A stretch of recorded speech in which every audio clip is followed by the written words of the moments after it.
Hola a todos, ¿qué tal? ¿Cómo están? En esta recta final de la campaña electoral para las presidenciales aquí en Francia, los debates se hacen más intensos y la posibilidad de que la extrema derecha llegue al Palacio del Elíseo crea una creciente inquietud en gran parte del país.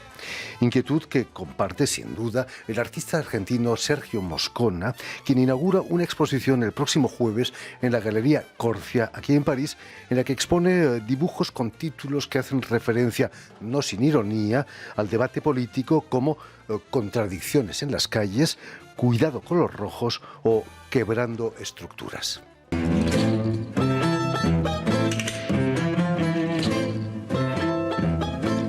Better to be still, little one. The thrill is over and done. Since you landed, how entangled you've become. You didn't see my trap, little one, but that's just part of the fun. In our romance, the dance has just begun.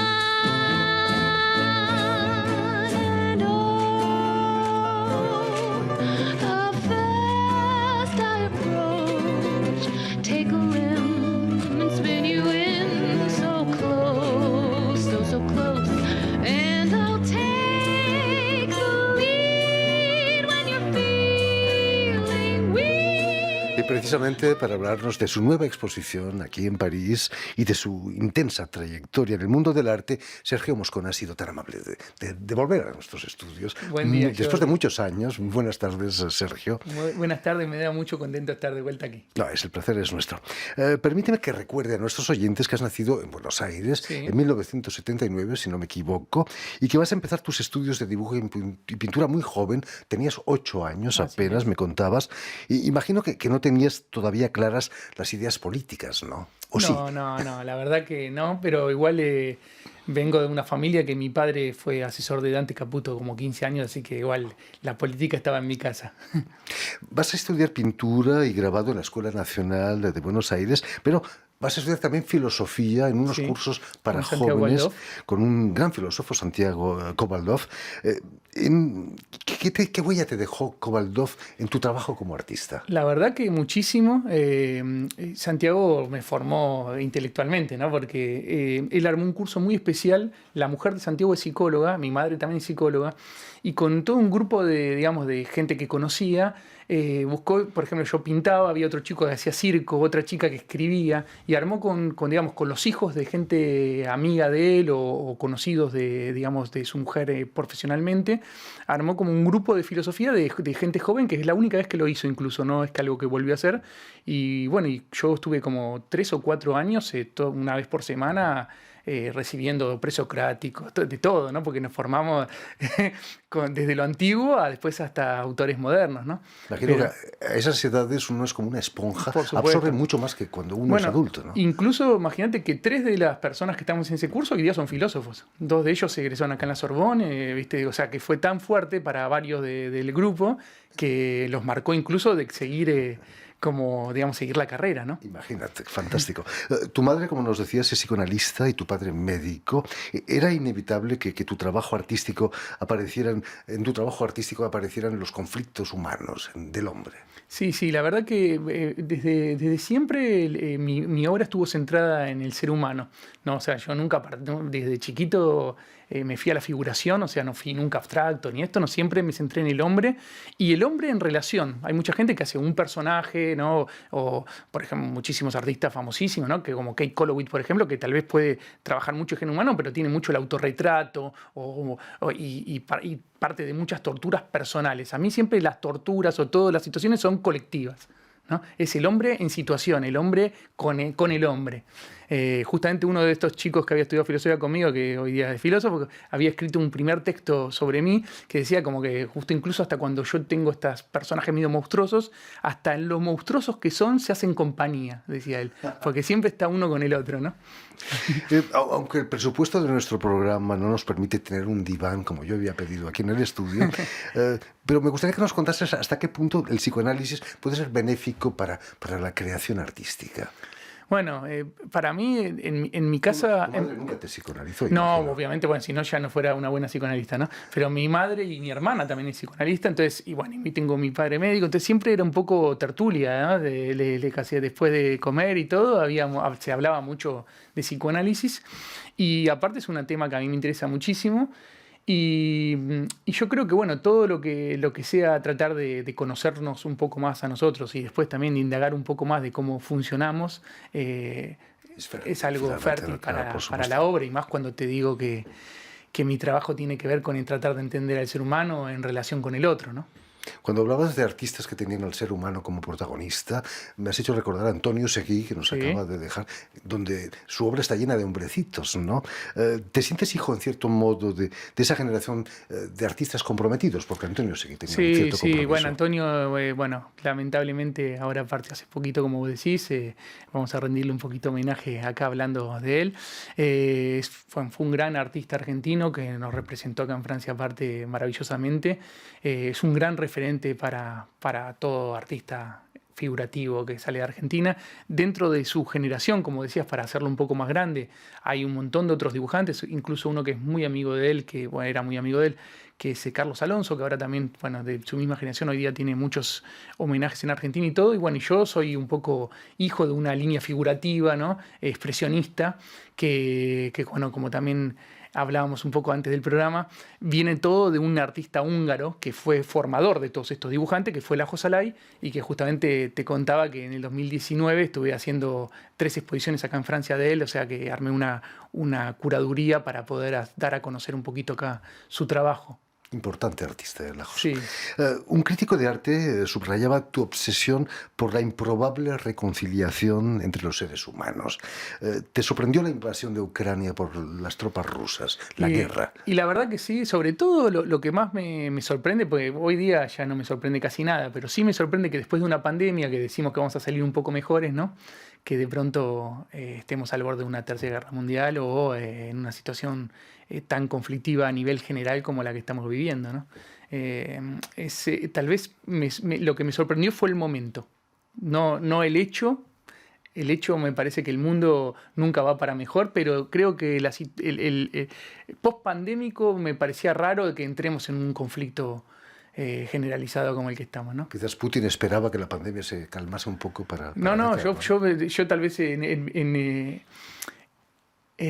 siempre soy un poco positivo y jamás me imaginé que vamos a salir de un mal generalizado donde todos estábamos también un poco recluidos. Y creo que yo imaginé que recluidos íbamos a tratar de pensar cómo ser un poco mejores, pero parece que el que es malo cuando está recluido piensa cómo hacer las cosas peor cuando salgan. Terrible. Desde el punto de vista estilístico, Sergio, asumes la enorme influencia de Picasso en tu trabajo. Incluso has firmado series como la que lleva el nombre de Interpretación Libre del Guernica, pintura que fue pintada con sangre, ¿no? En plena guerra de España, con ese horrible bombardeo de Guernica. Sí. No, está extrañamente de actualidad esa pintura. Sí, mira, yo igual lo que siempre cuento es que justo yo trabajé con el Guernica como un homenaje, entre comillas.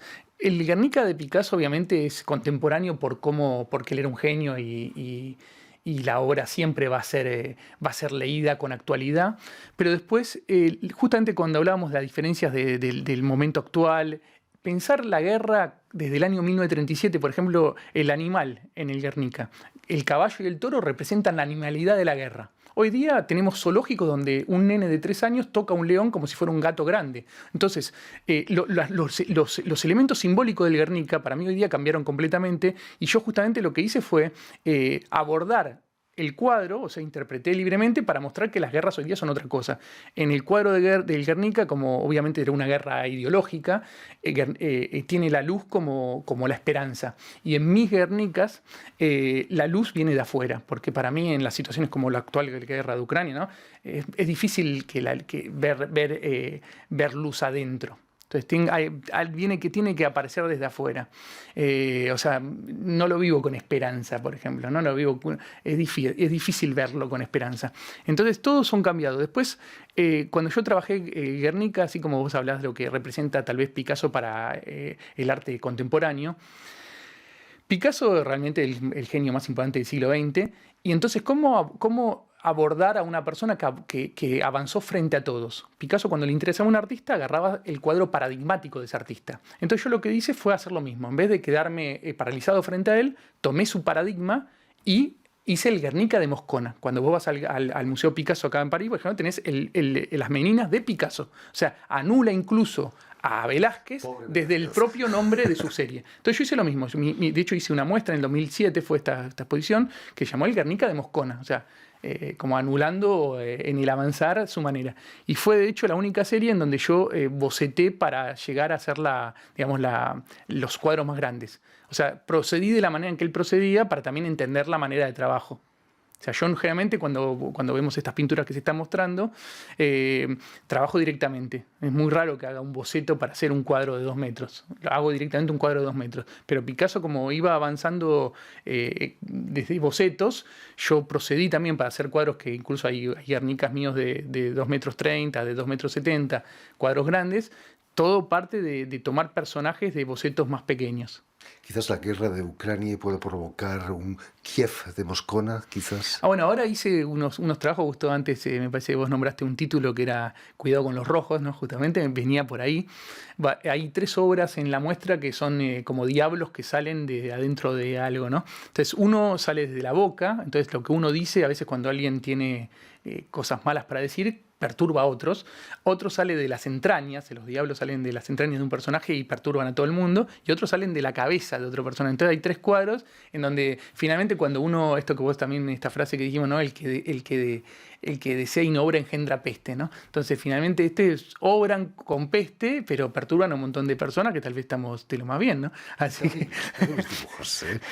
Como Antonio Seguí, tú expones en Francia regularmente, donde pasas largos periodos, pero reivindicas que aún vives en Buenos Aires. Sí. Te sientes arraigado a la capital porteña. Sí, mira, bueno, a partir de los últimos años un poco también en Ecuador, por mi mujer, que es ecuatoriana, la artista ecuatoriana Isabel Espinosa, pero la situación es que realmente acá pasan muchas cosas y hay mucha velocidad, ¿no? Entonces hace falta también poder recluirse un poco, poder tener un tiempo de introspección para poder generar cosas nuevas, para poder pensar desde otro lugar. Entonces, desde hace tiempo, bueno, dejé de trabajar un poco con la Argentina por toda la situación también económica y todo. Es bastante conflictivo el trabajo con galerías. Yo hasta el año 2007 tenía 6 galerías que me representaban en Buenos Aires. Bueno, hoy día es casi imposible, hay muchísimas galerías también que cerraron. Pero esto lo vivo de una manera, bueno, lo lamento porque es un medio cultural un poco menos rico de lo que era antes de Buenos Aires, pero después en mi situación personal, bueno, fue agrandándose el mercado europeo, ¿no? Con mi galería en Luxemburgo, con otra galería que me trabaja en Basel, con la galería acá en París, que son muchísimos años, y me posibilita entonces trabajar tranquilamente allá para después venir acá más a la parte de exposición, ¿no? Por supuesto. Hablando de Isabel Espinosa, allí en Buenos Aires fundasteis una especie de residencia de artistas, un centro de arte, con el nombre de El Quiebre. Sí. ¿Hace falta un quiebre para Sí. que las cosas funcionen allí en Buenos Aires? Claro, mira, nosotros armamos este proyecto desde el año 2001. Al principio empezó como un sistema de intercambio, porque Isabel había ganado una beca en la beca Rockefeller y después una beca del gobierno argentino en Paraguay. Entonces, como conocía a muchísimos artistas allá, empezó a traerlos a la Argentina, empezamos a hacer vínculos, después llevamos artistas argentinos al Ecuador, después cuando empezamos a venir a Francia, llevamos a un artista francés a la Argentina a hacer una gran instalación, y bueno, y nosotros también siempre tratando de hacer exposiciones acá en Argentina de artistas franceses, de Francia de artistas argentinos, bueno, moviendo un poco todo. Y desde hace 5 años que empezamos a vivir un poco más de tiempo en Ecuador, dijimos qué hacemos con la casa en Buenos Aires. Y se nos ocurrió que, bueno, que más interesante que tener como el dinero de un alquiler era poder generar algo para otros y poder darle como un lugar propio a este tipo de intercambios que hacemos generalmente desde hace 20 años, pero siempre teniendo que buscar a alguien que aporte el espacio que recibe. Entonces, por primera vez, no dependemos de un tercero para poder traer a alguien, en este caso a Buenos Aires. Así que justamente esto fue muy reciente, nació un poco en la pandemia. Entonces, 1 año de la pandemia estuvimos en Ecuador y ahora el segundo año, o sea, 2021, estuvimos en Argentina, le hicimos refacciones a la casa, o sea, grandes refacciones, 5 meses de trabajo para ganarle 65 metros cuadrados, para darle seguridad, porque bueno, tal vez un latinoamericano se adapta fácilmente, pero llevas a un francés a Buenos Aires y si no se siente seguro, seguro, tenía un jardín y tenía una terraza, se cerró todo, o sea, casi es un búnker hoy día la casa, pero se ganó muchísimo taller y espacio para poder vivir confortablemente. Y trabajar sobre todo. Y trabajar, así que bueno, vamos a hacer estas residencias de arte que los artistas no van a pagar nada y que van a poder hacer un proyecto de 2 a 6 meses, o sea, son proyectos de producción, o sea, tienen que venir con una idea que sea para elaborarse ahí, ¿no? Así que esa es un poco la idea que se nos ocurrió y que ahora vamos a dar marcha porque es súper reciente. Fantástico proyecto. Volviendo a la exposición que inauguras este jueves Sí. aquí en París, nos hablabas de esa obra que lleva esa frase de William Blake, que por cierto era grabador, además de pintor inglés, el que desea pero no obra, engendra peste. Tendría que haber dicho engendra COVID hoy en día, ¿no? Sí, la verdad que bueno, siempre como Hay que obrar. las grandes mentes después se terminan siendo, siempre puede darse el cambio de una palabrita y siguen siendo contemporáneas y ajustarse a la realidad actual. Esa es una buena frase que está dentro de la muestra y después la otra que funciona, hay unas obras que son verticales y hay un personaje uno arriba de otro y hay un escritor que escribía aforismos que se llama Antonio Porcia, argentino, y él tenía una frase que dice: deseo ganar altura pero no escalando hombres. Entonces yo tengo todos unos trabajos en vertical, ¿no? Que son personajes uno arriba de otro y van con esta frase el nombre es de la serie es la frase de este otro escritor. Así que también tomé muchos elementos externos para como disparadores de las series que desarrollé para la muestra. Mejor escalar montañas que no hombres, ¿no? Sí. En fin, pues muchísimas gracias, Sergio, por haber estado aquí con nosotros. Recordemos que tienen una cita en la Galería Corcia, aquí en París, para la exposición de Sergio Moscona, que va a estar abierta hasta el 28 de mayo, pero dense prisa porque vale realmente la pena. Permíteme también, Sergio, que dé las gracias a Vanessa Loiseau y a Julien Leng, quienes se han ocupado hoy de la realización del programa, y saludar también a nuestros telespectadores, porque también los tenemos, Por supuesto. que nos siguen en todo el continente americano, en Buenos Aires, seguro que también, y en Ecuador, gracias a la cadena Unión Continental Latinoamérica, UCL, y de la red TAL, que reúne televisoras públicas y universitarias también de toda América Latina. Y a ustedes, muchísimas gracias por su atención y les damos cita para una nueva edición de El Invitado de Radio Francia Internacional.